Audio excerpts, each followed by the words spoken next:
We don't need lawns. Let me repeat that. We don't need lawns. The reason I say this is because lawns are a very early level of ecological development. It's like the baby stage. When we're constantly cutting our lawns, what we're doing is we're actually just keeping nature in an early ecological stage. Lawns are like savannas. They are the first stage of growth, where eventually you'll get all these perennials. Lawns originated in Great Britain, and a man was judged by how short his lawn was for one simple reason. The more sheep he had to eat the lawn, the wealthier he was. So if a man had a short lawn, he had a lot of sheep, which meant he was wealthy. We still have this subconscious status symbol of really lush green, short mowed lawns as being really, really powerful and really elite. This idea of short lawns is a subconscious status symbol that we just don't even recognize anymore.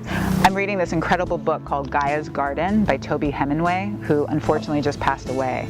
And there's this idea of permaculture, which is designing ecosystems that work with nature rather than against. He talks about if left unattended, a garden and a lawn will fall apart, whereas nature doesn't. A lawn, if left unattended, eventually would grow to perennial plants and then annual plants, and eventually it's growing to a forest land. So the idea is you want your yard to be like a mature forest, not like a young garden that can't tend to itself. And one thing that we do all the time that is completely unhealthy for the soil is tilling. Nature doesn't rotary till, and we don't need to either. All we need to do is put like a thicker layer of mulch on top instead of always churning up those nutrients. If you're constantly churning up all the soil all the time, you're making it a ripe environment for weeds. Lawns naturally promote more weeds than a symbiotic, mature ecosystem. Weeds are really strong, dominant plants that go in and they seek to heal scarred land after a fire. So a lawn is kind of like an area that just went through a fire and is at an early stage of ecological development. So it gets a ton of weeds and not a lot of diversity.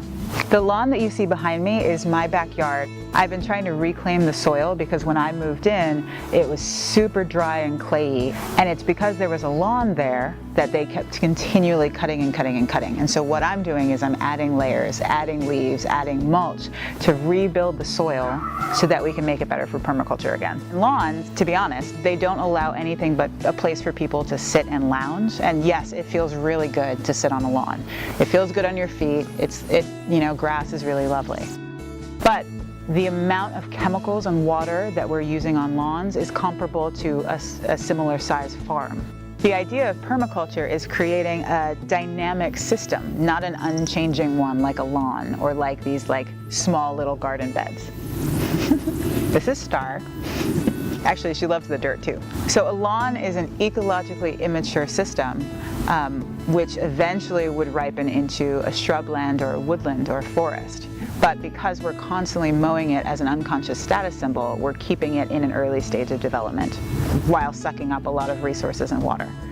The natural condition of a garden without the gardener is death, whereas the natural condition of a forest is health, is sacred geometry and symbiosis. So when you think about permaculture, what you're doing is you're thinking about how to create systems that work well even without you, even without the gardener.